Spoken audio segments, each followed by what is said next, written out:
Third question है बेटा, express the following. जो नीचे गिवन है उनको आपने एक्सप्रेस करना है in the form of p by Q. p by Q की फॉर्म में एक्सप्रेस करना है where p and q are integers, जहां p एंड q इंटीजर्स हैं and q is not equal to 0 और q 0 नहीं है। हमारे पास नीचे कुछ डेसिमल एक्सपेंशन गिवन है बेटा, और इन डेसिमल फॉर्म को आपने p बाई क्यू की फॉर्म में कन्वर्ट करना है।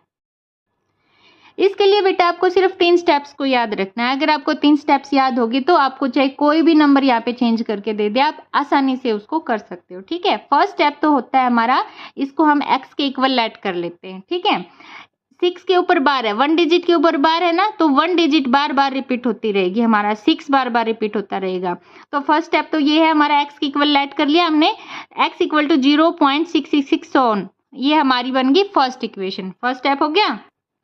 सेकंड स्टेप में हमने बोथ साइड मल्टीप्लाई करना है। अब किस नंबर से हमने मल्टीप्लाई करना है वो देखना है। अगर यहाँ पे 1 डिजिट के ऊपर बार है तो आप 10 से मल्टीप्लाई करोगे, यहाँ पे 2 डिजिट पे बार होता तो आप 100 से मल्टीप्लाई करते, अगर यहाँ पे 3 डिजिट पे बार होता तो आप 1000 से मल्टीप्लाई करते। ठीक है, यहाँ पे 6 एक ही डिजिट पे बार है, एक ही डिजिट बार बार रिपीट हो रही तो हम 10 से मल्टीप्लाई करेंगे। दोनों साइड 10 से मल्टीप्लाई जब हमने किया तो हमारा यहाँ आ गया 10x, और जब हम इसको 10 से मल्टीप्लाई करेंगे तो हमारा 1 पॉइंट आगे बढ़ जाता है, यानी 6.6666 ये आ जाएगा। ये हमारी होगी सेकंड इक्वेशन। फर्स्ट इक्वेशन हमने इसको बना लिया और सेकंड इक्वेशन होती है हमारी ये। और थर्ड स्टेप अब आपके पास है सब्ट्रैक्ट करना, यानी सेकंड इक्वेशन जो बनाई है उसमें से हमने फर्स्ट इक्वेशन को माइनस कर देना है। हमने इसको इसमें से सब्ट्रैक्ट किया तो हमारे पास आ गया 9x इक्वल टू 6। अब इसके आगे आप कितना भी माइनस करते जाओ, 0 0 0 0 पॉइंट के बाद कितनी जीरो हो, हमारे पास वो 6 ही रहेगा। ठीक है, 6 के आगे जितनी भी है, तो हमारे पास आ गया 9x इक्वल टू 6। x के आगे जब 9 है तो हम इक्वल टू से दूसरी साइड जाएंगे, लेके जाएंगे, तो मल्टीप्लाई है तो डिवाइड में चला जाएगा, तो x की वैल्यू आ गई हमारी 6/9। अब इसको हमने 3 से डिवाइड कर दिया, 3 2 जा 6, 3 3 जा 9, 2/3 आ गई, यानी 0.6 बार की p बाई क्यू फॉर्म हमारी 2/3 होगी। ठीक है, यानी 2 को जब हम 3 से डिवाइड करेंगे तो हमारे पास 0.6666 ये ही वैल्यू आ जाएगी। ठीक है बेटा, अब सेकंड पार्ट है आपका 0.47, और बार का है सिर्फ 7 के ऊपर, ना कि 4 के ऊपर, सिर्फ 1 डिजिट पे बार है।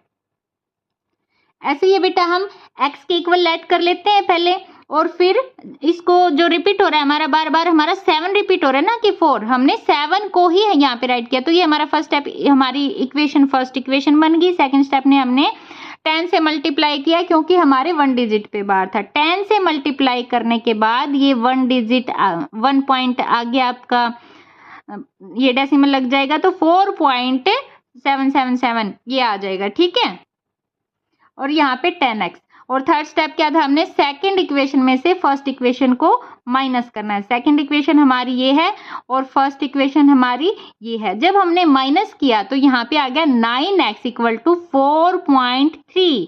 अब आगे तो जीरो ही आएगा बेटा, पॉइंट के बाद जितनी जीरो होती है हमने उनको राइट करने की कोई नीड नहीं होती। ठीक है, अब यहाँ पे हमारे पास आ गया 9x इक्वल टू 4.3। अब x इक्वल टू 4.3 को हम 43/10 भी राइट कर सकते हैं, है ना। अब इसके आगे जो 9 मल्टीप्लाई में दूसरी साइड जाके डिवाइड में हो गया, तो हमने इस 10 से इसको मल्टीप्लाई किया तो हमारे पास x की वैल्यू क्या आ गई, 43/90। ठीक है, अब थर्ड पार्ट है बेटा आपके पास 0.001, और बार कितने पे, 3 डिजिट पे, यानी 3 डिजिट रिपीट हो रही है। इसको भी सोल्व करने के लिए हमने वही फॉर्मूला लगाना है। इसमें देखो 0.001 3 डिजिट पे बार है ना, तो हम इसको x के इक्वल लेट कर लेते हैं। ठीक है, अब x के इक्वल लेट कर लिए तो बार हटा के हमने इसको राइट कर दिया, ये हमारी फर्स्ट इक्वेशन बन गई। ठीक है, जितनी डिजिट पे बार है उतनी रिपीट की ना, 0.001 001 यही रिपीट करेंगे। ठीक है, फिर हमने बोथ साइड मल्टीप्लाई करना होता है, कितने नंबर से, यानी 10 से करेंगे, 100 से करेंगे, 1000। 3 डिजिट पे अगर बार है तो 1000 से ही करेंगे, उसमें 1 डिजिट पे बार था तो हमने 10 से किया। ठीक है, अब 1000 से बोथ साइड मल्टीप्लाई करने के बाद हमारे पास यहाँ पे तो आ गया 1000x, और यहाँ पे आ गया 1 + 001। ये कैसे आया, जब आप किसी नंबर को 10 से मल्टीप्लाई करते हो तो एक पॉइंट हमारा एक डिजिट आगे बढ़ जाता है, यानी ये हो जाएगा हमारा 0.01 हो जाएगा। अगर आप इसको 100 से मल्टीप्लाई करोगे इसी नंबर को तो हमारा ये पॉइंट 2 डिजिट आगे बढ़ जाएगा, यहाँ से 1 and 2 20 है ना, तो यहाँ पे हमारा हो जाएगा फिर ये 0.1। ठीक है, अगर हम इसी नंबर को जब 1000 से मल्टीप्लाई करते हैं तो हमारे पास जो ये डेसिमल है ये 3 डिजिट आगे बढ़ जाएगा, 1 2 3। ठीक है, यानी हमारे पास 1 पॉइंट आगे अगर जो कुछ है वो आ जाएगा, यानी ये ही नंबर हमारा रिपीट हो रहा है तो हमारे पास आ जाएगा ये। ठीक है, तो ये हमारी सेकंड इक्वेशन भी बन गई। थर्ड स्टेप में हमने सेकंड इक्वेशन में से फर्स्ट इक्वेशन को माइनस करना होता है, ये हमने माइनस किया तो यहाँ पे आ गया 999x और यहाँ पे आ गया हमारा 1, क्योंकि आगे तो 0 ही आएंगी।